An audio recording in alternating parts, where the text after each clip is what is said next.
थोड़ा सा पीछे आ जाइए आपको ठीक लगेगा।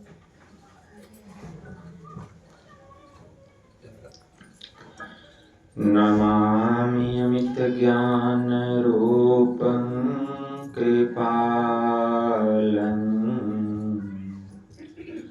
अगम बोधदाता सुबुद्धि निधि विशालम् क्षमाशीलयति धीर गंभीर ज्ञानम् धर्मकील दृढ़धीर समधीर ध्यानम् जगत त्राणकारी अघारी उदारम् भगत प्राण रूपं दयागुण अपारम् नमो सतगुरुम ज्ञान दाता सुस्वामी नमामि नमामि नमामि नमामि नमामि नमामि नमामि नमामि महाराज सद्गुरु है राजन को राजा है जिनकी कृपा से सर सर्व काजा भने में ही सोई परम गुरु नमामि नमामि नमामि नमामि नमामि नमामि नमामि नमामि नमामि। श्री सद्गुरु महाराज की जय।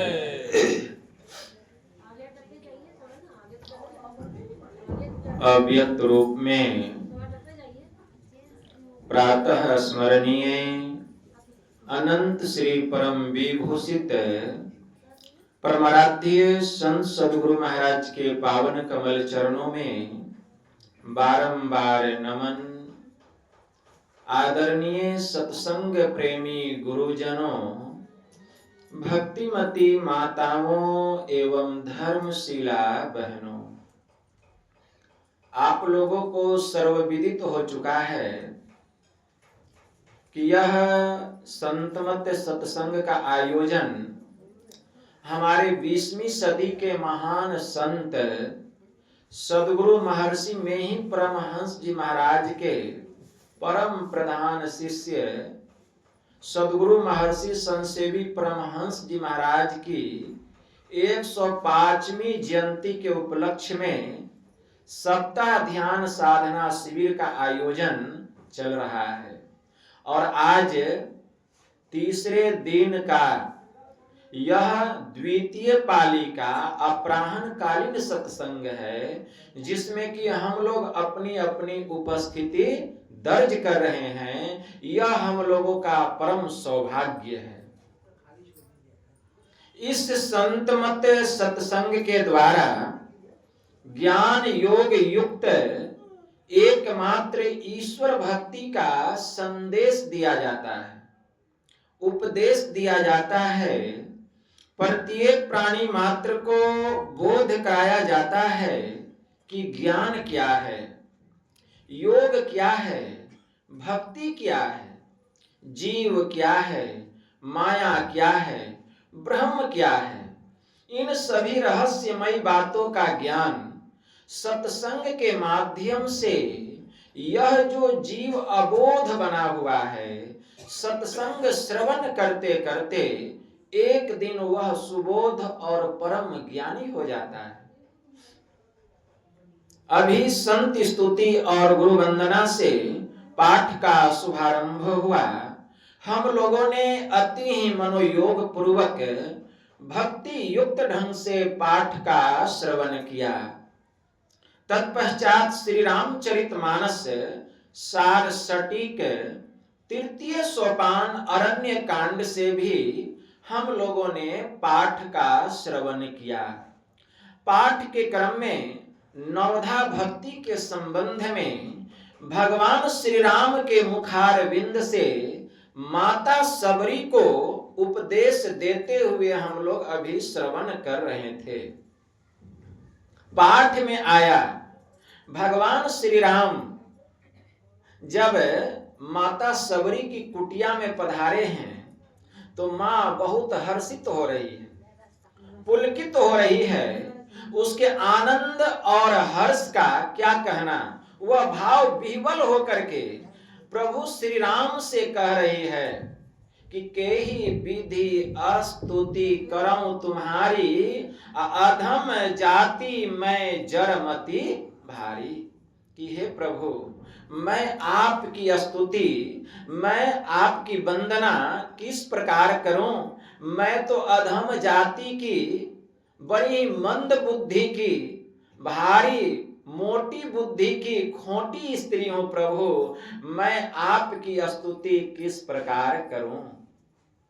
इतना कहने पर भी माता सबरी को संतोष नहीं हुआ अपने आप में। देखिए, जो भक्त होता है, जो भक्तिन होती है, वह अपने को कितना प्रभु के चरणों में समर्पित करती है, तब जाकर कहीं भगवान का दर्शन होता है।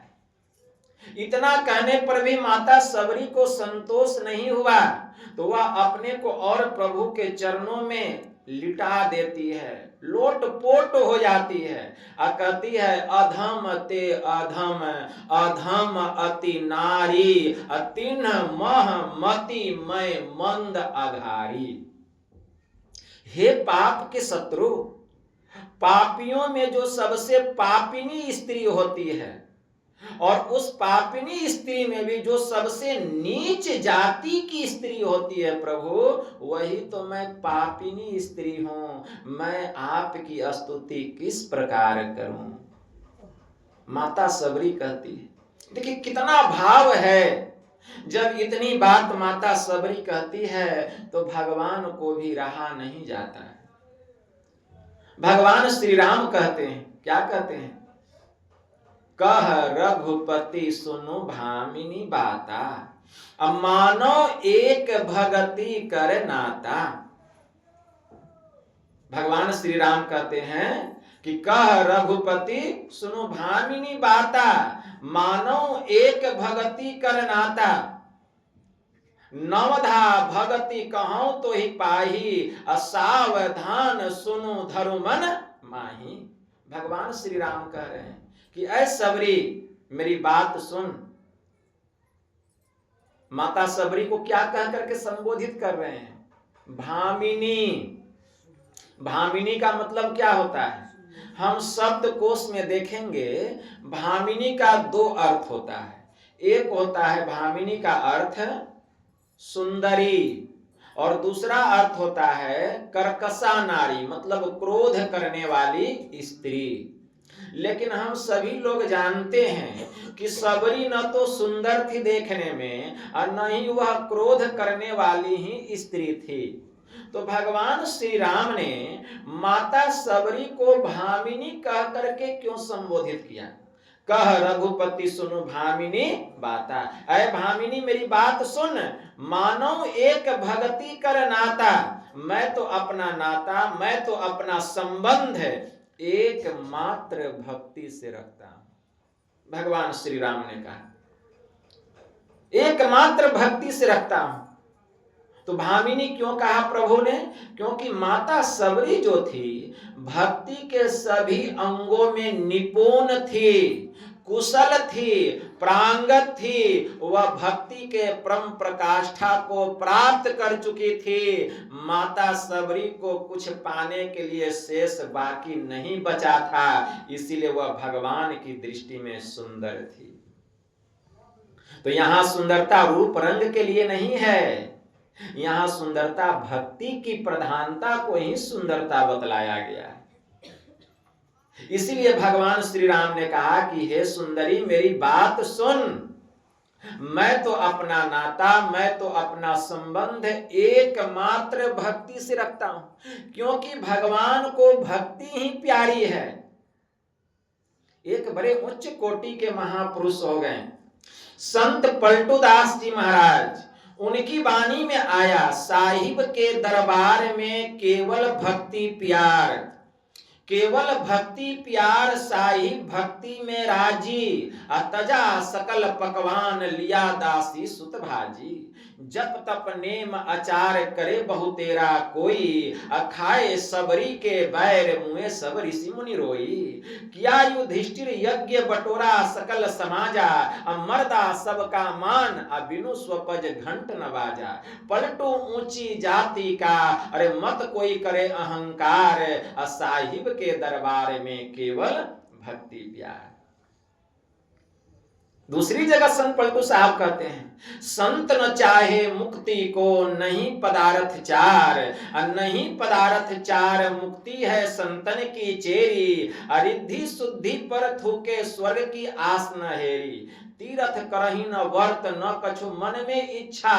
पुण्य तेज प्रताप संत को लागे अनिच्छा, न चाहे बैकुंठ न अवागमन निवारा। सात सर्ग अपवर्ग तुच्छ समता ही विचारा, पलटू चाहे हरि भक्ति ऐसा मता हमार। संत न चाहे मुक्ति को नहीं पदार्थ चार। उनको तो केवल भक्ति प्यारी है।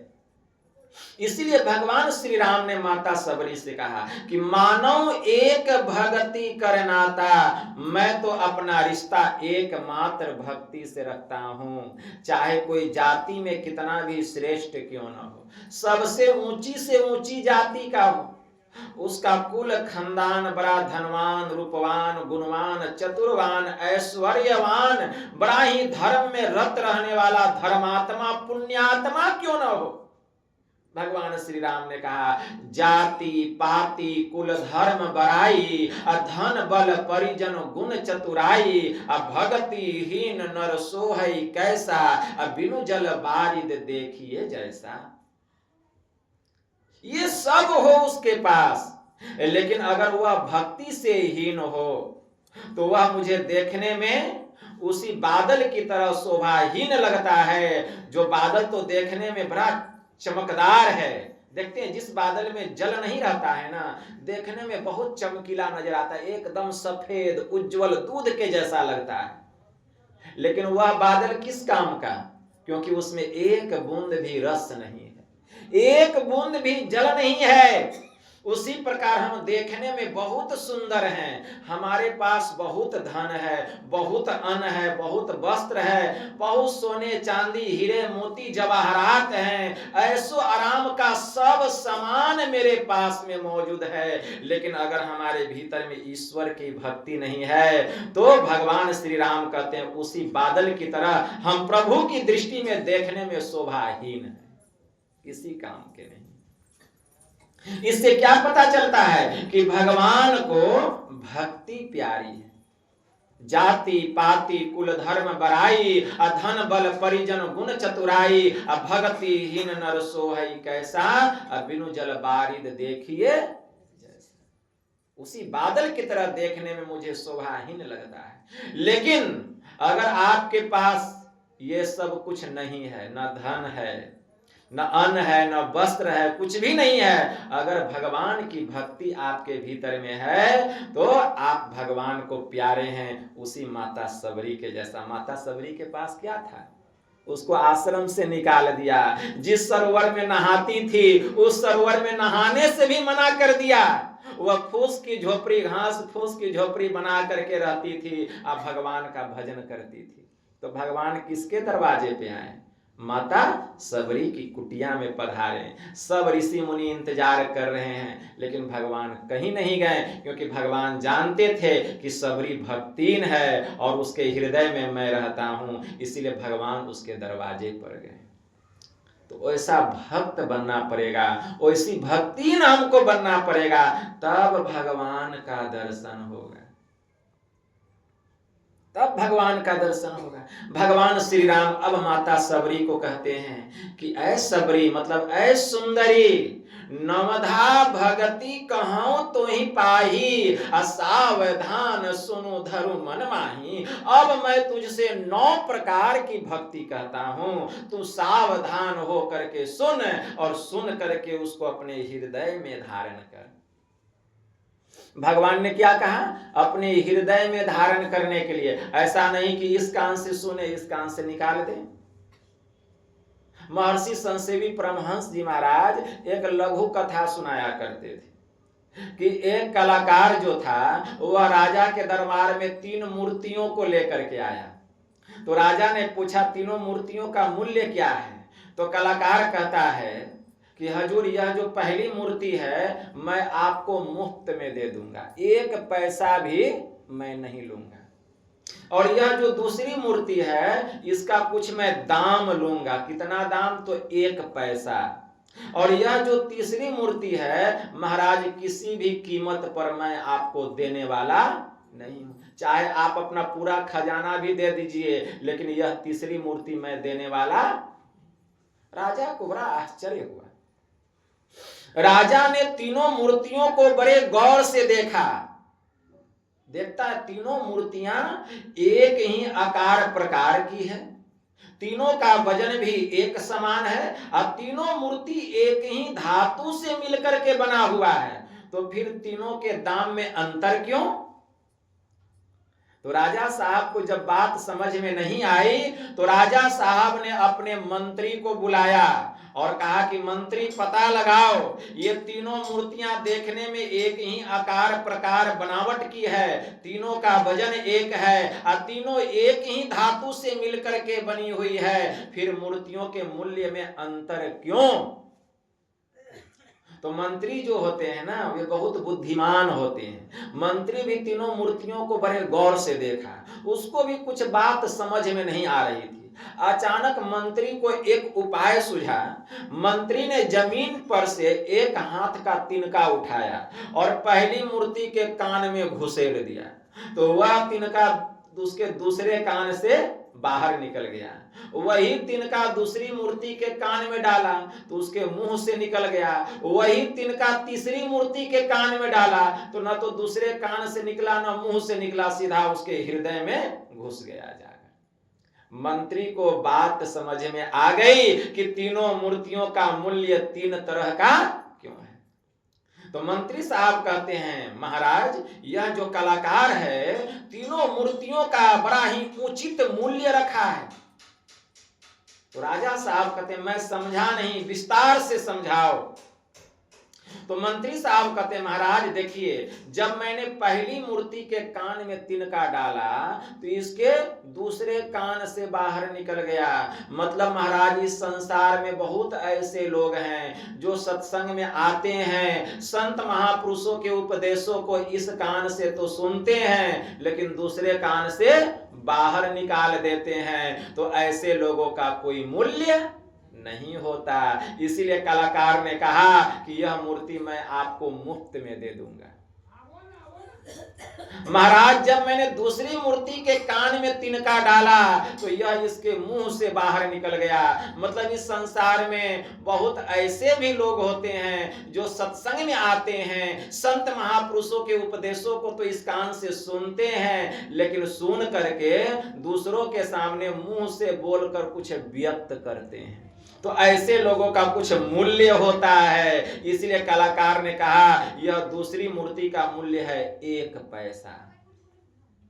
अब महाराज, जब मैंने तीसरी मूर्ति के कान में तिनका डाला तो न तो यह दूसरे कान से निकला और न ही इसके मुंह से बाहर निकला, यह तिनका सीधे तीसरी मूर्ति के हृदय में जाकर के प्रवेश कर गया। मतलब महाराज, इस संसार में बहुत कम ऐसे लोग होते हैं जो सत्संग में आते हैं, संत महापुरुषों के उपदेशों को सुनते हैं और सुन करके उसको न तो दूसरे कान से बाहर निकालते हैं न तो मुंह से बोल करके व्यक्त करते हैं, बल्कि उसको अपने हृदय में हृदयंगम कर लेते हैं और वैसा बन करके वैसा करके दिखला देते हैं। ऐसे लोग अनमोल हो जाते हैं, उसका कीमत नहीं लगाया जा सकता। इसीलिए कलाकार ने कहा कि यह तीसरी मूर्ति अनमोल है, किसी भी कीमत पर मैं आपको देने वाला नहीं हूं। तो यहाँ हम लोगों को भी तीसरी मूर्ति के जैसा बनना पड़ेगा। इसीलिए भगवान ने कहा सावधान सुनो अधर्म मन माही। मैं जो कुछ कहता हूं उसको तुम सावधान होकर के सुनो और सुन करके उसको अपने हृदय में धारण करो। भगवान श्री राम का कहने का यही तात्पर्य है। अब भगवान श्री राम कहते हैं कि हे सबरी, प्रथम भगति संतन कर संगा, दूसरी रति मम कथा प्रसंगा। मेरी पहली भक्ति है संतों का संग करना। भगवान श्री राम ने कहा मेरी पहली भक्ति है संतों का संग करना। कहीं आप संत का संग नहीं किए, आप खूब भगवान राम की पूजा किए, खूब पूजा किए, दिन रात एक कर दिए, जय श्री राम, खूब राम जी की पूजा कर रहे हैं। अब कहीं आपकी पूजा से खुश होकर प्रसन्न होकर राम जी प्रकट हो जाएं सगुन रूप में, तब राम जी भी यही कहेंगे जाओ पहली भक्ति संतन कर संगा। पहली भक्ति माता सबरी को यही ना कह रहे हैं। और कहीं प्रकट हो गए भगवान तो यही कहेंगे अगर मेरे स्वरूप को जानना चाहते हो तो जाओ पहले संतों की संगति करो, सत्संग करो, तब तुझे मेरे स्वरूप का ज्ञान होगा। यह तो मेरा रूप है, यह नश्वर है, नाश होने वाला है, इससे तुम्हारा कल्याण होने वाला नहीं है। तो भगवान राम भी वही कहेंगे। तो भगवान राम को हम इतना कष्ट दें तो पहले संत का संग क्यों ना कर ले कि बाद में भगवान को बोलना नहीं पड़े। शास्त्र में तो सुना ही रहे हैं, जब कहे होंगे माता सबरी को तब तो यह बात गोस्वामी जी श्री रामचरितमानस में लिखे। वे तो संत थे। तो इसीलिए प्रथम भक्ति संतन कर संगा, मेरी पहली भक्ति है संतों का संग करो। क्यों? क्योंकि संग का रंग लगता है। चोर का संग करेंगे, चोरी नहीं भी करेंगे ना तो लोग हमको चोर ही कहेगा, और एक दिन उसका संगति करते करते हम भी चोरी करना सीख जाएंगे। सिखाने की जरूरत नहीं पड़ेगी। हम शराब नहीं पीते हैं और शराबी का संग करेंगे तो लोग हमको भी शराबी कहेगा, और एक दिन शराब की लत हमें भी लग जाएगी, हमें भी लग जाएगी। क्यों? क्योंकि संग का रंग लगता है। इसलिए संत दीन दयाल जी महाराज की वाणी में आया, जैसा संग वैसा रंग, ज्ञान बढ़े गुणवान के संगति, ध्यान बढ़े तपसी संग किन्हे, मोह बढ़े परिवार के संगति, लोभ बढ़े धन में चित दिन है, क्रोध बढ़े नर मूर्ख के संगति, काम बढ़े त्रिया संग किन्हे, ज्ञान विचार विवेक बढ़े, कभी दिन सुसज्जन संगति किन्हे, ज्ञान घटे नर मूर्ख के संगति, ध्यान घटे चित विषय भरमाही, तेज घटे पर नारी के संगति, बुद्धि घटे बहु भोजन खाए, प्रेम घटे नित ही कुछ मांगत, मान घटे नित पर घर जाए, कह दयाल सुन रे मन मूर्ख, अरे पाप घटे हरि के गुण गाए। तो जिस काम को करने से पाप घट जाए वह काम करना चाहिए। तो हरि का गुणगान कहाँ होता है? इस सत्संग में होता है। इसीलिए प्रथम भक्ति संतन कर संग, मेरी पहली भक्ति है संतों का संग करो। संत दीनदयाल जी महाराज कहते जैसा संग वैसा रंग, ज्ञान बढ़े गुणवान के संगति। ज्ञानी लोगों का हम संग करेंगे हमारे भीतर का गुण बढ़ जाएगा। ध्यान बढ़े तपस्वी संग किन्हे, हमारा ध्यान नहीं बनता, तपस्वी का संग करें। जहां जहां ध्यानाभ्यास होता है भाग लीजिए, भाग लेते लेते आपका ध्यान बनने लग जाएगा। मोह बढ़े परिवार के संगति, बहुत अधिक परिवार से चिपक करके रहेंगे। यह मेरी पत्नी है, यह मेरा बेटा है, यह मेरी बेटी है, कितना प्यार। अरे उतना प्यार परमात्मा से हो जाता तो जीवन का उद्धार हो जाता। यही है मोह। अगर मोह करना है तो पत्नी से कैसा मोह, पति से काहे का मोह, बाल बच्चे से काहे का मोह। अरे तुलसी ममता राम सो, असमता सब संसार, राग न रोष न दोष दुख, दास भय भव पार। अगर ममता रखना है, मोह रखना है तो परमात्मा से रखिए। असमता सब संसार, और संसार को एक समान देखिए। राग न रोष न दोष दुख, तब संसार के लोगों के प्रति आपके मन में न तो राग आएगा, न क्रोध आएगा, और न किसी प्रकार का दुख होगा, और उस ईश्वर से ममता रखेंगे, मोह रखेंगे, तो उसकी भक्ति करते करते एक दिन हम दास भाव को, भक्त भाव को प्राप्त करके हम भगवान को ही प्राप्त कर लेंगे। दास भय भव पार। इसलिए मोह बढ़े परिवार के संगति, अधिक परिवार का संगति कीजिएगा तो मोह बढ़ जाएगा, छोड़ना मुश्किल हो जाएगा, साधना में आगे नहीं बढ़ पाइएगा। मोह बढ़े परिवार के संगति, और लोभ बढ़े धन में चित दिन है, और 99 के चक्कर में मन को लगा करके रखेंगे तो लोभ बढ़ जाएगा। 999 हो गया, एक भिखारी भीख मांगते मांगते 999 रुपया जमा कर लिया, लेकिन उसको अब दुख इस बात का है कि 1 रुपया कोई दे देता तो 1000 पूरा हो जाता। लेकिन इतना मांगा तो उसको दुख नहीं था, लेकिन अब दुख है उसको कि कब 1 रुपया होगा कि 1000 पूरेगा। अब पहले इतना उसको दुख नहीं था।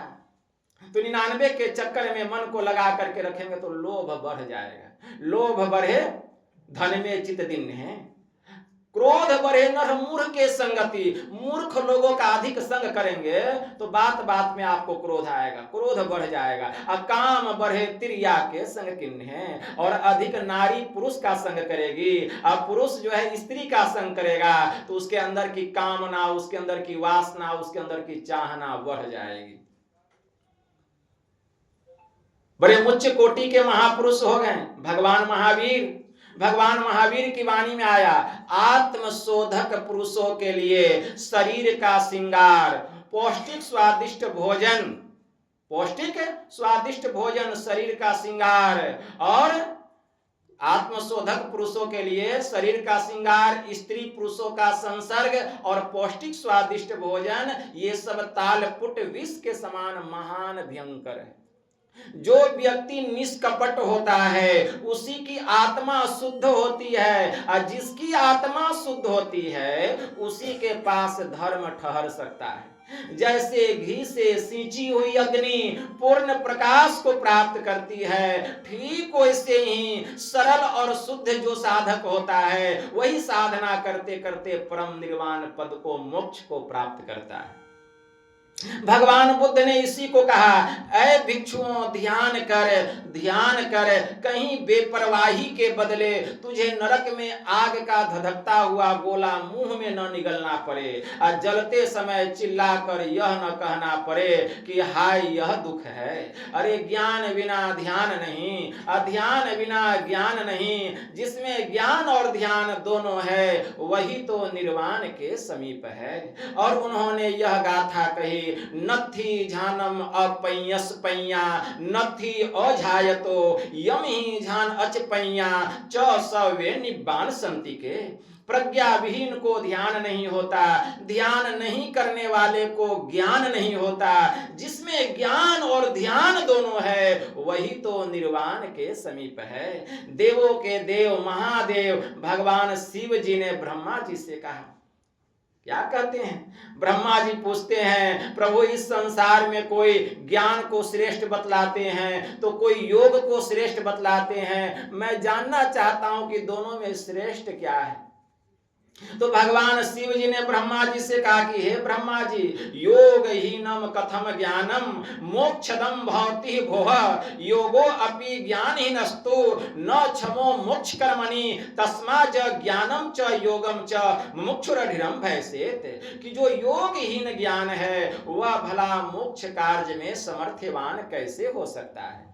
जिस प्रकार योगहीन ज्ञान मोक्ष कार्य में समर्थवान नहीं हो सकता, ठीक उसी प्रकार जो ज्ञान रहित योग है वह भी मोक्ष कार्य में समर्थवान होने वाला नहीं है। इसलिए मेरे विचार में तस्मा च ज्ञानम च योगम च मुमुक्षुरधिरम भयसेत, मेरे विचार में मोक्ष साम्राज्य की चाहना रखने वाले मुमुक्षु प्राणी को चाहिए कि वह दृढ़ता के साथ ज्ञान और योग दोनों का अभ्यास करे, तभी उसको मुक्ति मिलेगी, ऐसे उसको मुक्ति मिलने वाली नहीं है, मुक्ति मिलने वाली नहीं है। इसीलिए काम बढ़े त्रियासद किन्ह है। संत दीनदयाल जी महाराज कहते हैं, ज्ञान विचार विवेक बढ़े आ कभी दिन सुसज्जन संगति किन्हे। अगर हम हमेशा संतों की संगति करेंगे, सज्जनों की संगति करेंगे, सत्संग करेंगे तो ज्ञान विचार और विवेक तीनों एक साथ बढ़ जाएगा। ध्यान घटे नर मूर्ख के संगति। अगर मूर्ख लोगों का संग करेंगे तो ध्यान घट जाएगा।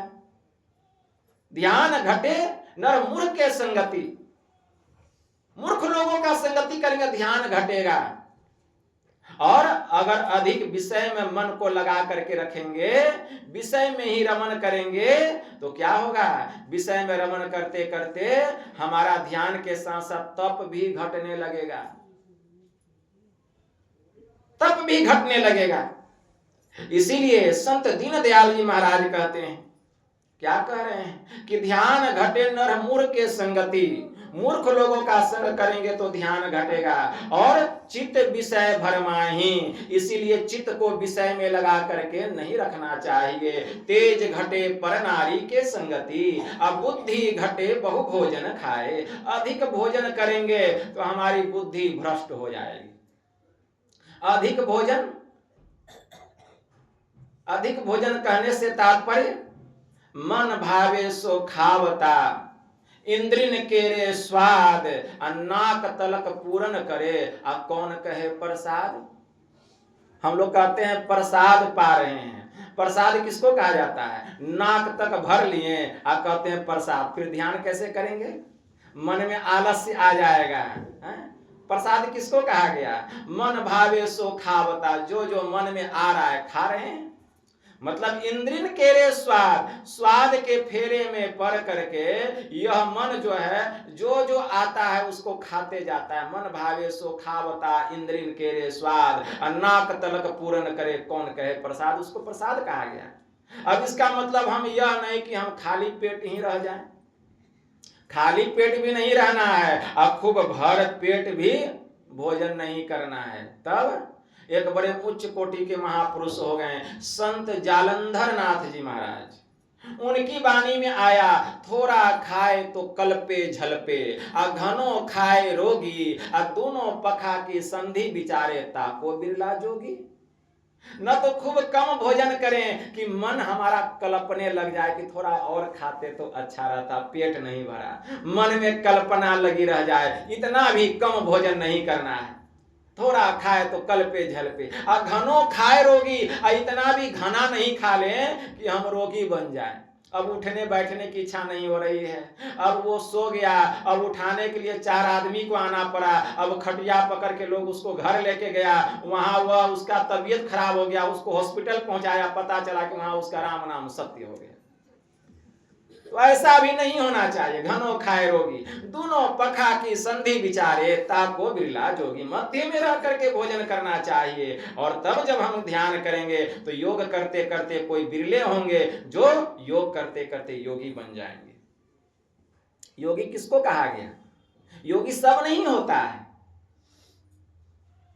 गुरु नानक देव जी महाराज की वाणी में आया, जो गुण खिंता जो गुण डंडे, जो गुण भस्म चढ़ाइए, जो गुण मुंडे मोरी मुराइये, जो गुण सिंगी वाइये, अंजन माही निरंजन रहिए, जोग जुगति इव पाइये। गल जो गुण होई, एक दृष्टि करी समसरी जाने, जोगी कहिए सोई। जोगन बाहरी मरनी मसानी, जोगन तारी लाइये, जोगन दिशी दिसंतरी भविये, जोगन तीरथ नहाइये, अरे अंजन माही निरंजन रहिए, जोग जुगति इव पाइये। गल जोगु न होई, एक दृष्टि करी समसरी जाने, जोगी कहिए सोई। सतगुरु भेंटे तो सहसा छूटे, धावतु वर्जु रहाइये, अरे अंजन माही निरंजन रहिए, जोग जुगति इव पाइये। गल जोगु न होई, एक दृष्टि करी समसरी जाने, जोगी कहिए सोई। नानक जीवतिया मरी रहिए, ऐसा जोग कमाइए, बाजा बाजहूं सिंगी बाजे, निर्भव पद पाइये, अरे अंजन माही निरंजन रहिए, जोग जुगति इव पाइये। गल जोगु न होई, एक दृष्टि करी समसरी जाने, जोगी कहिए सोई। जोगी किसको कहा गया? कोई बिरले जोगी होते हैं। जोग न खिंता, क्या गुदरी पहन लिया और घर घर जाके भीख मांगने लगा, जोगी हो गया, वह जोगी नहीं। जोग न डंडे, हाथ में डंडा ले लिया, जोगी हो गया, वह जोगी नहीं। अपने शरीर पर भभूत लगा लिया, भस्म लगा लिया, तो वह जोगी हो गया, वह जोगी नहीं। घर घर जा करके सिंगी बाजा बजाने लगा, कुछ मांगने लगा, वह जोगी हो गया, वह जोगी नहीं। तब बाल दाढ़ी मुड़ा लिया मेरे तरह, या बाल दाढ़ी बढ़ा लिया, तो क्या वह जोगी हो गया, वह जोगी नहीं। रंगीन कपड़ा पहन लिया, लाल या उजला, तो क्या वह जोगी हो, वह जोगी नहीं। तब जोगी कौन? गुरु नानक देव जी महाराज बहुत अच्छी बात कहते हैं, अंजन माही निरंजन रहिए। अंजन का मतलब क्या होता है? माया। और निरंजन का मतलब ब्रह्म। जो इस संसार में रहकर, अंजन मतलब संसार माया, जो इस माया में रहकर, अंजन माही निरंजन रहिए, जो इस माया में रहकर जिसने मायापति को जान लिया, परमात्मा को पहचान लिया, तो अंजन माही निरंजन रहिए, जोग जुगति वो पाइए। आज इसके लिए वह संत सदगुरु से जुक्ति जानकर जिसने जोग किया, कैसा? गल जोगु न होई, घर घर गप मारने वाला जोगी नहीं, एक दृष्टि करी समसरी जाने, जोगी कहिए सोई। जिसने दृष्टि की दोनों धारों को मिला करके एक कर लिया, एक बिंदु पर जाकर के जिसका सूरत अस्थिर हो गया, जिसके भीतर का अंधकार का दमन हो गया, अंधकार फट गया, जिसके भीतर में प्रकाश हो गया, वह जोगी की श्रेणी में चला गया, वही जोगी। तो अंजन माही निरंजन रहिए, जोग जुगति इव पाइए, गल जोगु न होई, एक दृष्टि करी समसरी जाने, जोगी कहिए सोई। तो ऐसे कोई बिरले होते हैं जो इस तरह का जोग करते करते जोगी की संज्ञा में चले आते हैं, कोई बिरले होते हैं। इसीलिए भगवान श्री राम ने कहा, प्रथम भगति संतन कर संगा। मेरी पहली भक्ति है संतों का संग करो, लेकिन संत का संग होना चाहिए। अगर इस प्रकार भी संत मिल जाते हैं, इस प्रकार के भी, तो परमात्मा की पहली भक्ति हमको मिल जाएगी। लेकिन हमारे पास आंख है कि हम पहचान लें कि कौन संत है और कौन असंत? कैसे जानेंगे? ऐसे जो जोगी होंगे उनकी पहचान क्या है? कैसे हम जानेंगे कि ये संत हैं? क्योंकि हमारे पास आंख नहीं है। संत कबीर साहब ने कहा, फूटी आंख विवेक की, सूझे न संत असंत, जाके साथ 10-20 है ताको नाम महंत। उसके ज्ञान की आंख ही फूट गई है। ये तो चमड़े का आंख है, इसमें शक्ति है कि किसी को पहचान ले कि कौन सज्जन है, कौन दुर्जन है, कौन साधु है, कौन स्वादु है। आंख में वह शक्ति नहीं है। फूटी आंख विवेक की, सूझे न संत असंत, इसे पता चलने वाला नहीं है कि कौन संत है कौन असंत है। अरे जाको 7-10-20 है, लेकिन आजकल के समय में हम देखते हैं जिसके साथ 10-20 रंगीन कार है, मारुति है, मर्सरीज है, और 50-100 चेला चटिया है, खूब लंबी लंबी दाढ़ी, लंबे लंबे केस, और एकदम लाल लाल कपड़ा, हम कहते हुए बहुत बड़े महंत हैं, उसी को हम बहुत बड़का संत कहते हैं। तो ये संत की पहचान नहीं है। फूटी आंख विवेक की, सूझे न संत असंत, जाके 7-10-20 है ताको नाम महंत। लेकिन हम लोग समझते हैं कि वही सबसे बड़े संत हैं। वे सबसे बड़े संत नहीं होते। उनकी पहचान क्या है? संत की क्या पहचान है? महोपनिषद में मंत्र आया, भिद्यते हृदय ग्रंथिस छिद्यन्ते सर्व संशया क्षीयन्ते चास्य कर्माणि तस्मीन दृष्टि परावरे। अरे जिसने परे से परे ब्रह्म को देख लिया है, जिसके हृदय की गांठ खुल गई है, गिरह खुल गई है, जिसने जड़ से चेतन को अलग कर लिया है, जिसने अपने तह को जान लिया, प्रभु के स्वरूप को पहचान लिया, ऐसे महापुरुषों को हम संत कहते हैं। लेकिन उसकी पहचान कैसे होगी? तो हमारे परमाराध्य ने कहा, मुक्ति मार्ग जानते साधन करते नित्य, असाधन करते नित्य, सतचित जग में रहते दीन दीन अधिक विराग, प्रेम सत्संग सो करते, दृढ़ ज्ञान समुझाए, बोध दे कुबुद्धि को हरते, संशय दूर भगाए, संत मत स्थिर करते, में ही अरे ये गुण धर जोई। जिस किसी महापुरुष में यह गुण देखने में आ जाए, गुरु सोई सतचित, उसको तुम गुरु समझो और उनके चरणों में अपने को आत्म समर्पित कर दो। मुक्ति मार्ग जानते साधन करते नित्य, ऐसे महापुरुषों के हृदय में मैं रहता हूं। ऐसे महापुरुषों की सेवा करोगे तो विश्वास करना वह गुरु की सेवा है, वह महर्षि में ही परमहंस जी महाराज की सेवा है। श्री सद्गुरु महाराज की जय। इसलिए प्रथम भक्ति संतन कर संग, इसीलिए पहली भक्ति है संतों का संग करना। जब ऐसे महापुरुषों का हम संग करेंगे तब क्या होगा, वे कुछ उपदेश करेंगे। और नहीं भी कुछ उपदेश करें, आप पंसारी के दुकान में जाइए, आपके पास पैसा नहीं है और पंसारी के दुकान में गंधक मिलता है, इत्र मिलता है, सेंट मिलता है, आप नहीं भी लीजिएगा तो वह गंधक जो है अपनी सुगंधी से आपको सुगंधित बना देगी, सुगंधित बना देगी। अगर हम संत का संग कर लें, वे कुछ नहीं भी उपदेश करेंगे ना तो उनके शरीर से जो आभा निकल रही है, ज्ञान की खुशबू निकल रही है, योग का, वैराग्य का, ज्ञान का, भक्ति का जो आभा निकल रहा है, जो खुशबू निकल रहा है, वह बिना कहे उनके वह खुशबू आप में प्रवेश करेगी और आपके मन की मलिनताओं को दूर कर देगी, आपको पवित्र कर देगी, पाक कर देगी, साफ कर देगी। इसलिए जब द्रवही दीन दयाल राघव, साध संगति पाइये, जे ही दरस परस सगमादिक, अब पाप राशि नसाइये। जब परम पिता परमात्मा हम जीवात्माओं पर विशेष दया करते हैं तब ऐसे संतों की संगति मिलती है, और जब संगति मिलती है तो उनकी जो आभा है, उनकी जो खुशबू है, जब हमारे भीतर प्रवेश करता है तो पाप भाग जाता है। जैसे जब सूर्य निकलता है तो अंधकार भाग जाता है, उसी प्रकार जब ऐसे संत मिलते हैं तो पाप और षड विकार सब साफ हो जाता है। तो दूसरी रति मम कथा प्रसंगा, तो ऐसे महापुरुष जो कुछ उपदेश करें उनके उपदेशों का संग करना, आनंद चित मन से सुनना, अत्यंत प्रेम के साथ सुनना, ध्यान लगा करके सुनना, यही तो मेरी दूसरी भक्ति है। दूसरी रति मम कथा प्रसंगा, गुरुपद पंकज सेवा, तीसरी भगति अमान, मान रहित होकर, मान सम्मान से रहित होकर अपने गुरु के चरण कमलों की सेवा करनी, यही मेरी तीसरी भक्ति है। बहुत लोग गुरु के पास आते हैं, मान चाहते हैं, सम्मान चाहते हैं कि मेरा मान हो, मेरा सम्मान हो। संत कबीर साहब कहते हैं, अहम अग्नि हृदय जरे, अब गुरु से चाहे मान, ताको जम न्योता दिया, हो हमरो मेहमान। तो वह तो जम का मेहमान बनेगा। इसीलिए जब हम गुरु के शरण में जाएं, संत मिलन को जाइए, तजिए ममता अभिमान, ज्यों ज्यों पग आगे बढ़े कोटिन यज्ञ समान। जब हम संतों के शरण में जाएं, मान सम्मान अभिमान सबका त्याग करके समर्पण की भावना से जाएं कि ऐसे गुरु महाराज की, ऐसे संत की क्या आज्ञा होगी कि उनका पालन करेंगे कि हमारा कुछ पुण्य जमा हो जाए, ये भाव रहना चाहिए। इसीलिए गुरुपद पंकज सेवा, तीसरी भक्ति अमान।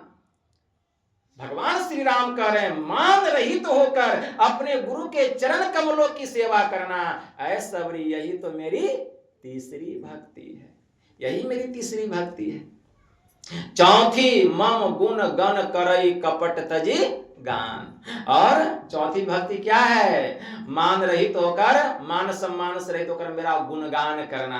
हम लोग गुणगान करते हैं ना परमात्मा का, इस स्तुति करते हैं, संत स्तुति करते हैं, गुरु की स्तुति करते हैं, यही हुआ गुणगान करना। तो समझिए हम ईश्वर की चौथी भक्ति कर रहे हैं। सबसे पहले सब क्षेत्र छरा परा परापर, उसके बाद सब संतन की बड़ी, यही तो गुणगान करना है, उसकी महिमा का बखान करना। तो यह ईश्वर की चौथी भक्ति है, मान रहित होकर मेरा गुणगान करना, मेरी महिमा का बखान करना, यही मेरी चौथी भक्ति है। मंत्र जाप मम दृढ़ विश्वासा, पंचम भजन सो वेद प्रकाशा। मेरी पांचवी भक्ति क्या है? ऐसबरी वेद प्रदत्त विधि से, वेद में जो विधि बतलाया गया है, वेद प्रदत्त विधि से मेरे मंत्र का जो जप करना है, गुरु जो मंत्र बतला दे वेद प्रदत्त विधि से उस मंत्र का जप करना, यही मेरी पांचवी भक्ति है।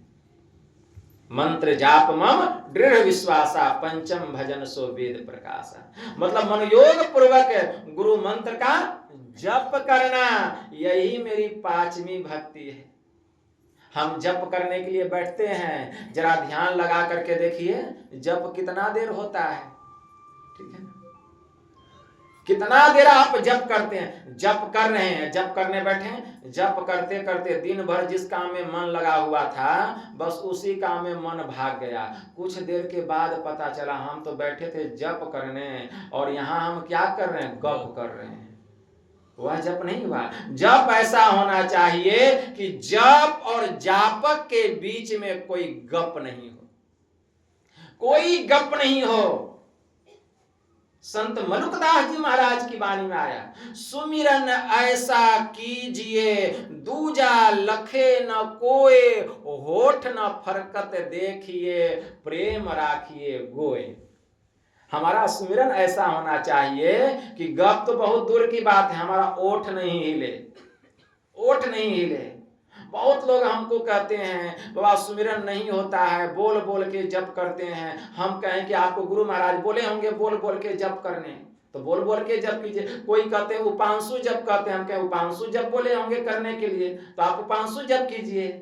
लेकिन लोग भजन भेद ले लेते अपना मन मानी। कोई उपांशु जप कर रहा है, तो कोई वाचिक जप कर रहा है, तो कोई श्वास जप कर रहा है। हमारे गुरु महाराज ने कहा हम लोगों को मानस जप करने के लिए। इसको खूब गांठ बांध लीजिए। और अगर आपका जप नहीं हो रहा है तो एक रूम बंद कर लीजिए कि वहां किसी का आना जाना नहीं हो। खूब वाचिक जप करते रहिए, खूब उपांशु जप करते रहिए, कोई सुने नहीं। लेकिन जप तो हमको मानस ही करना है, मन को ही जप में लगाना है, ओठ को नहीं लगाना है, श्वास को जप में नहीं लगाना है, जप में लगाना है मन को। तो जो मन जप में लगे उसका नाम है मानस जप। तो मानस जप करना है, हो मनोयोग। जप नहीं होता है, गुरु महाराज से प्रार्थना कीजिए, कुछ अपने कर्मों का भी सुधार कीजिए, कुछ अपने कर्मों का भी सुधार कीजिए कि हमें कमियां कहां आ रही है जो कि जप नहीं हो रहा है। बहुत जन्मों का पाप होता है जो कि मन पर छाया हुआ रहता है, ठीक है। इसके लिए खूब सत्संग कीजिए, खूब अध्यात्म पुस्तकों को, शास्त्रों को, सत्संग योग है, शांति संदेश खूब मन को लगाइए ताकि आपका मन जब खूब सत्संग सुनिए, सत्संग में जाइए। आप देखिएगा कि सत्संग में जब बैठेंगे और लगेगा सत्संग सुनते सुनते तो मन पवित्र होता है, सत्संग सुनने से मन पवित्र होता है और वहां आपका जपो होगा। आप बैठिएगा जप करने, देखिएगा जप अपने आप होता है, मन में होगा। अकेले बैठते हैं तो जप नहीं होता है, और सत्संग में आते हैं तो जप होने लगता है। कारण क्या? अरे कारण यही है, सत्संग में आए तो मन जो मलिन था तो मन की मलिनता हट गई, अब वह मन पवित्र हो गया। क्योंकि सत्संग जो है ऐसा भट्टी है कि इससे ज्ञान रूपी ऊर्जा निकल रही है, अग्नि निकल रही है, ये मन की मलिनताओं को दूर कर देता है। इसलिए सत्संग में बैठे बैठे बहुत लोगों का ध्यान लग जाता है। क्यों? क्योंकि उनका जप ठीक से होता है, मानस ध्यान भी ठीक से होता है। इसका मतलब क्या है कि अच्छे कामों में मन को लगाइए और बुरे कामों से मन को हटाइए। जितना हो सके संयम में रहिए, सदाचार का पालन कीजिए, अमल कीजिए, और तब जप करते करते गुरु महाराज से खूब प्रार्थना कीजिए। तब देखिएगा कि जब जप करने बैठेंगे तो जप होने लगेगा। फिर भी जप नहीं हो, गुरु महाराज के पास बैठ के खूब माथा पटकिए, खूब रोइए, खूब गुरु महाराज के रूप को देखिए। ऐसा लगेगा कि जब चुप हो जाइएगा तो लगेगा मन आपका जप में लग गया। क्यों? मन आपका जो दसों दिशाओं में घूम रहा था, उधर से मन हट करके गुरु महाराज में आके जुट गया। तो गुरु महाराज आपके मन को पवित्र कर दिए और गुरु मंत्र का जप आपके मनोमन होने लग गए। तब होता है जप। संसार का संपत्ति पाने के लिए कितना परिश्रम करते हैं, तब जाके कोई मजदूर दिन भर मजदूरी करता है तब 500 रुपया कमाता है। और ये तो गुरु मंत्र है, मानस जप है, तुरंत हो जाएगा। इसके लिए कितना परिश्रम करना पड़ेगा। 100 वर्षा कहते हैं 12 वर्ष बसे साधु टोला और तब सीखे एक के बोला। जो 12 वर्ष तक साधुओं की संगति करता तब एक बोली सीखता है, तो तुरंत नहीं सीखता है। इसलिए मन को जप में लगाना पड़ेगा। मन भागे, मन को समेट समेट करके जप में लगाइए और बार बार जप में लगाते लगाते एक दिन जप होने लगेगा। तब देखिए जप ऐसा होने लगेगा कि चलते फिरते उठते बैठते सोते जागते आपका जप हो रहा है। कोई भी काम करें जप हो रहा है। तो इस तरह से जप में मन को लगाना चाहिए। जब हम ध्यानाभ्यास करने के लिए बैठें तो गुरु महाराज के सामने बैठें, और अगर कहीं सफर में है तब तो कोई बात नहीं है, लेकिन जब हम घर में रहें तो गुरु महाराज के एकदम चित्र के सामने, और गुरु महाराज को कुछ देर तक देखें और मन ही मन गुरु महाराज से प्रार्थना करें कि गुरु महाराज बहुत समय मुश्किल से मिला है, थोड़ा सा अभ्यास करने के लिए बैठ रहे हैं, मन को अपने नाम में, अपने रूप में और अपने सूक्ष्म रूप में लगा करके रखिएगा। यही प्रार्थना है। और तब मानस जप शुरू कीजिए, तब मानस ध्यान शुरू कीजिए और तब दृष्टि साधना शुरू कीजिए। देखिए गुरु की कृपा होगी। तो ऐसा करेंगे तब ना, इस तरह करेंगे तब मानस जप होगा। और जब मानस जप हो जाएगा तो संत तेतर दास जी महाराज हो गए, यही चंपानगर के बगल में। उनकी वाणी में आया, सुमिरन ऐसा कीजिए पवन पानी न डोल, और तीनों नयन मिलाई दे गुरु चरणन की ओर। तब देखिए कैसा आनंद आता है। तो इस तरह से हमारा जप होना चाहिए। तब देखिए जप में कितना रस मिलेगा। जप में बहुत रस है, बहुत आनंद है। इसीलिए हमारे परमाराध्य ने कहा, अति पावन गुरु मंत्र मन ही मन जप, मन ही मन उपांशु जप जपो कि वाचिक जप कि श्वास जप, मन ही मन जाप जपो, मतलब मानस जाप, मानस जाप। उपकारी गुरु रूप को मानस ध्यान थपो। हमको लोग बहुत खोरा पढ़ाते हैं, बहुत लोग कि बाबू 500 जप करते वाचिक, हम कहते आप क्या करते हैं कीजिए, हमको जो गुरु महाराज कहे हम वही ना करेंगे। तो इसलिए जो गुरु महाराज कहे उसको गांठ बांधिए कि हमको क्या करना है।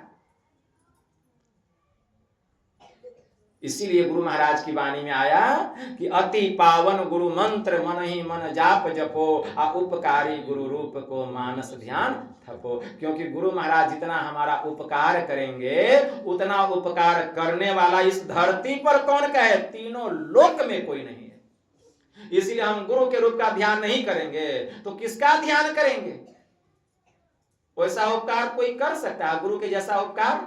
मातहूं ते बड़ी छोह करे नित, पितहूं ते अधिक भलाई है, कुल मालिकहूं ते बड़ी कृपा धारे। परमात्मा से भी विशेष कृपा करने वाले गुरु सम नाही सहाय है। जो गुरु कृपा तनिहु विचारे, मिटे कल्पना सोगे है, गुरु समदाता साही बनाही।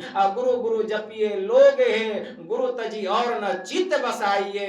गुरु गुरु गुरु गुरु नित्य है, जपत रहिए में ही कर जोरी, गुरु चरणन धरो चित्त। इसीलिए हमारे परमाराध्य ने लिखा पदावली में, उपकारी गुरु रूप को मानस ध्यान थको। गुरु के रूप का मानस ध्यान करना और किसी का नहीं, क्योंकि गुरु के जैसा उपकारी कोई दूसरा नहीं है। इस भूतल पे कौन कहे, स्वर्ग लोक में भी कोई नहीं है, ब्रह्म लोक में भी कोई नहीं है, वैकुंठ में भी कोई नहीं है। सब तो गुरु की आराधना करते हैं।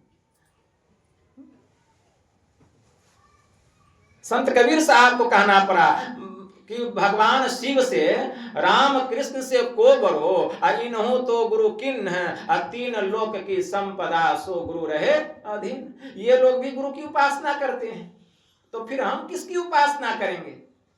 संत चरणदास जी महाराज वे, उनकी वाणी में भी आया, पितु सु माता 100 गुना, सुत को राखे प्यार, मन से 30 सेवन करे, तन सु डांट रुगार। माता से 100 गुना हरि, जिन से 100 गुरुदेव, प्यार करे अवगुण हरे, चरण दास सुखदेव। वे प्यार भी करते हैं और हमारे अंदर की बुराइयों का वे हरण भी करते हैं। इसलिए उपकारी गुरु रूप को मानस ध्यान थको। तो यहाँ पांचवी भक्ति में भगवान श्री राम ने जो माता सबरी को कहा कि मंत्र जाप मम दृढ़ विश्वासा, अब पंचम भजन सो वेद प्रकाशा, कि मेरी पांचवी भक्ति है कि वेद प्रदत्त विधि से मेरे मंत्र का जप करना। तो पांचवी भक्ति में मानस जप और मानस ध्यान दोनों छिपा हुआ है, इसको खूब याद रखिए। पांचवी भक्ति में मानस जप और मानस ध्यान दोनों छिपा हुआ है। इसीलिए गुरु मंत्र का जप करके हमें गुरु रूप का ध्यान करना चाहिए। यही मेरी पांचवी भक्ति है। अब छठी भक्ति क्या है? तो भगवान श्री राम माता सबरी से कहते हैं, छठ दम शील बीरति बहुकर्मा, निरत निरंतर सज्जन धर्मा। ऐ सबरी, मेरी छठी भक्ति है दम की साधना करना, इंद्रियों का दमन करना, बहुत से कर्मों को करने से विरक्त होना और सदा सज्जनों के धर्म के अनुकूल काम करना। यही मेरी छठी भक्ति है। लगता है समय बहुत हो चुका है, तो अब मैं थोड़ा देर में वाणी को विराम दूंगा। ये छठी भक्ति पूरा कर देता हूँ, उसके बाद हम विराम देंगे। श्री सदगुरु महाराज की जय। तो हमारे कुछ गुरु बहन है जो कि दूर से भी आई है, उनको दूर से भी जाना है, दूर भी जाना है, इसलिए सब कुछ देखते हुए काम करना है, ठीक है ना। तो मैं कह रहा था कि छठ दम शील बीरति बहुकर्मा, निरत निरंतर सज्जन धर्मा। मेरी छठी भक्ति है दम की साधना करना, मतलब इंद्रियों का निग्रह करना, बहुत से कर्मों को करने से विरक्त होना। तो बहुत से कर्मों को करने से विरक्त कौन होगा? बहुत से कर्मों को करने से विरक्त कौन होगा? और सदा सज्जनों के धर्म के अनुकूल काम कौन करेगा? तो हमारे परमाराध्य कहा करते थे कि सभी प्रकार के धर्मों से वही छूटेगा जो कि सभी प्रकार के कर्मों से छूटेगा। समझिए बात मैं क्या कह रहा हूं, कि सभी प्रकार के धर्मों से वही छूटेगा जो कि सभी प्रकार के कर्मों से छूटेगा। क्यों? क्योंकि कर्म करने से ही धर्म होता है। अगर हम कर्म ही नहीं करेंगे तो धर्म अधर्म कहां से होगा? पाप पुण्य। तो कर्म करने से ही धर्म होता है। तो हम कर्म कैसे करते हैं? तो हम कर्म करते हैं शरीर और इंद्रियों के माध्यम से। हम कर्म करते हैं शरीर और इंद्रियों के माध्यम से। हम शरीर और इंद्रियों के माध्यम से कर्म कब करते हैं? हम शरीर और इंद्रियों के माध्यम से कर्म तब करते हैं जबकि शरीर और इंद्रियों की घाटों में चेतन की धाराएं पसरी हुई रहती है। अभी हमारे शरीर और इंद्रियों की घाटों में चेतन की धाराएं पसरी हुई है। आंख से देख रहे हैं, कान से सुन रहे हैं, मुंह से बोल रहे हैं, नासिका से सुगंध दुर्गंध ले रहे हैं। क्यों? क्योंकि शरीर और इंद्रियों की घाटों में चेतन की धाराएं पसरी हुई है। अगर हम चाहते हैं कि हमसे कर्म नहीं हो, शरीर और इंद्रियों से कर्म नहीं हो, तब क्या करना पड़ेगा? कि शरीर और इंद्रियों की घाटों में पसरी हुई जो चेतन की धाराएं हैं, इसको समेट करके इसके केंद्र पर केंद्रित करना पड़ेगा। तो पता तो चले कि इसका केंद्र कहां है। इसका केंद्र है आज्ञा चक्र 10वां द्वार, वहीं पर केंद्रित करना पड़ेगा। तो वहां कैसे केंद्रित होगा? कैसे सिमट के वहां जाएगा? पसरा हुआ है शरीर और इंद्रियों की घाटों में। इसके लिए वहां ध्यान लगाना पड़ेगा, और वहां ध्यान लगाने के लिए अपने को उस योग्य बनाना पड़ेगा, और अपने को उस योग्य बनाने के लिए मोटी उपासना, कुछ मानस जप और कुछ देर मानस ध्यान करना पड़ेगा। इसीलिए गुरु महाराज की वाणी में आया, गुरु जाप मानस ध्यान मानस कीजिए, दृढ़ साध कर इनका प्रथम अभ्यास कर श्रुत शुद्ध करना चाहिए। तब हमारा मन पवित्र होगा, तब हमें योग्यता आ जाएगी सूक्ष्म साधना करने की। तब हम वहां अपने चित्त को लगाएंगे, अपने मन को टिका करके रखेंगे। दृष्टि योग की साधना, दम की साधना, मतलब इंद्रियों को निग्रह करने के लिए, बस में कर, वहां मन को टिका करके रखेंगे। इसके लिए दृष्टि की दोनों धारों को मिलाकर मन को मिलन स्थान पर टिका करके देखने से एक बिंदुता की प्राप्ति होती है। आंख बंद है, सामने में अंधकार है, इसी अंधकार में सिमटी हुई निगाह से देखना है। खूब मन को समेट कर देखना है। मन जहां जहां भागे, मन को वहां वहां से समेट करके देखना है। देखते देखते जितना हमारी दृष्टि का सिमटाव होगा उतना हमारे मन का सिमटाव होगा, जितना मन का सिमटाव होगा उतना दृष्टि का सिमटाव होगा। और यह जो पर्वत के समान अंधकार है, जिसका न ओर का पता है, न छोर का पता है, न आदि का पता है, न अंत का पता है, यही अंधकार सिमटते सिमटते सिमटते एक तिल बिंदु के समान हो जाएगा। क्यों? आपका मन उतना सिमट गया, आपकी दृष्टि उतनी सिमट गई, इसीलिए अंधकार तिल बिंदु के समान हो गया। कैसे? तो संत कबीर साहब कहते हैं, कहे कबीर सुनो भाई साधो, ज्यों सुई बिच डोरा। जैसे सुई के छिद्र में डोरा पिरोना हो तो दृष्टि तो संसार में फैली हुई है, अब सुइया ऐसे रखें, अब दृष्टि संसार में है, तो जब तक संसार में दृष्टि रहेगी धागा घुसेगा उसमें। तो क्या करते हैं, दृष्टि को संसार और संसार की वस्तु से समेट करके तब देखते हैं सुई के छेद में। और जब देखते हैं सुई का छेद दिखाई देने लगा तब डोरा को भी समेटते हैं। अगर डोरा सिमटा हुआ नहीं रहे तो नहीं घुसेगा, डोरा को भी समेटते हैं। तो सूरत डोरा है, ठीक है ना, और आज्ञा चक्र 10वां द्वार वह छिद्र है, वहां मन को टिका करके देखते हैं, सूरत को लगा करके, सूरत रूपी डोरा को लगा करके देखते। तो क्या होता है, जब देखते हैं गौर से और जब सुई का छिद्र दिखाई देता है और डोरा को सटाते हैं उसमें, जैसे डोरा उसमें घुसाते, अगर बगल से कोई आदमी भी चला जाएगा तो पता नहीं चलेगा कौन गया, डोरा सुई के छेद में घुस गया। अब बगल से कौन गया, कहेंगे कि श्याम बाबू यहां से गए थे, गिरबर बाबू देखे, कहां देखे बाबा, आप इधर से पास किए हैं। क्यों? क्योंकि आपका ध्यान कहां था, कहे कबीर सुनो भाई साधो, और ज्यों सुई बीच डोरा, वहीं पर ध्यान था आपका, ठीक है ना। इतना दृष्टि का सिमटाव होगा तब जो है सूरत उस आज्ञा चक्र 10वें द्वार में घुसेगी, और जैसे घुसेगी बहुत जोर का धमाकेदार शब्द होगा, इतना जोर से आवाज होगा, लगेगा आकाश फटा कि पाताल फटा, कहां से आवाज हुआ। संत पलटू साहब को यहां कहना पड़ा, फूटी गया आसमान शब्द की धमक में, अरे लगी है गगन में आग सुरती की चमक में, अशेष नाग और कमठ सभी लगे कांपने, अरे हारे पलटू सहज समाधि की दशा खबर नहीं आपने। आपको समाधि लग जाएगी, अपना खबर अब नहीं, आप बेसुध हो गए, आप अपना खबर अब कहां रहा, आप स्थूल शरीर के ज्ञान से ऊपर उठ गए, सूक्ष्म शरीर में घुस गए, अंधकार से प्रकाश मंडल में चले गए, तब दम की साधना पूर्ण हो गई, इंद्रियों का निग्रह हो गया, मतलब आप भूतल के स्वामी हो गए। तिल परिमाने लगे कपाटा, संत तुलसी साहब ने कहा, मकर तारता जीव का बाटा, इतना भेद जाने जब कोई, तुलसीदास साध है सोई, निस्दिन सुरति रहे लवलाई, पल पल राखे तिल ठहराई, सतगुरु संत कंज में वासा, असुरति लाई जो चढ़े आकाशा, श्याम कंज लीलागिरी सोई, तिल परिमाण जन जन कोई, छिन छिन मन को तहां लगावे, एक पलक छूटन नहीं पावे, असुरति समानी रहे आकाशा, तब तिल खिड़की में निस्दिन वासा, गगन द्वार दिसे एक तारा, अनहद नाद सुने झनकारा। तब अनहद प्रकार के नादों की वर्षा होगी, और अनहद सुने गुने नहीं भाई, असुरति ठीक ठीक ठहर जब जाए, जब तक आपकी सूरत ठीक ठीक बिंदु पर जाकर स्थिर नहीं होगी, न तो अनहद सुनने में आएगा न गुनने में आएगा। बहुत लोग कहते बाबा शब्द, क्या शब्द सुनाई देता है, अरे केस का शब्द होता है, रग का, रेशे का, नस का शब्द होता है। जैसे हमारी दृष्टि जब सिमट जाती है तो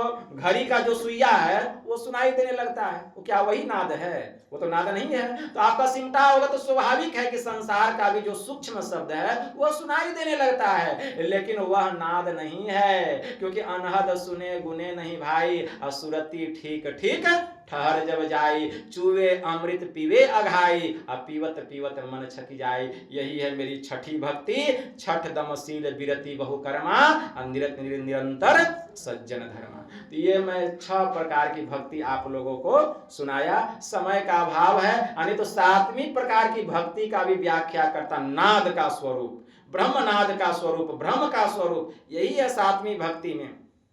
तो समय बहुत हो गया, समय सीमा को देखते हुए यही थोड़ा सा मैंने आप लोगों की सेवा में कहा, बस इतना ही कहकर मैं अपनी वाणी को यहीं विराम देता हूं। बोलिए प्रेम से श्री सद्गुरु महाराज की जय।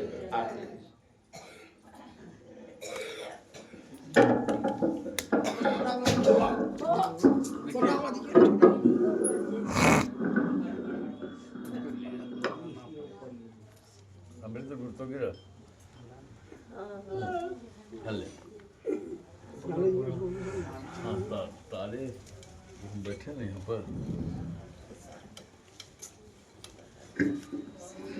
चल श्री सद्गुरु महाराज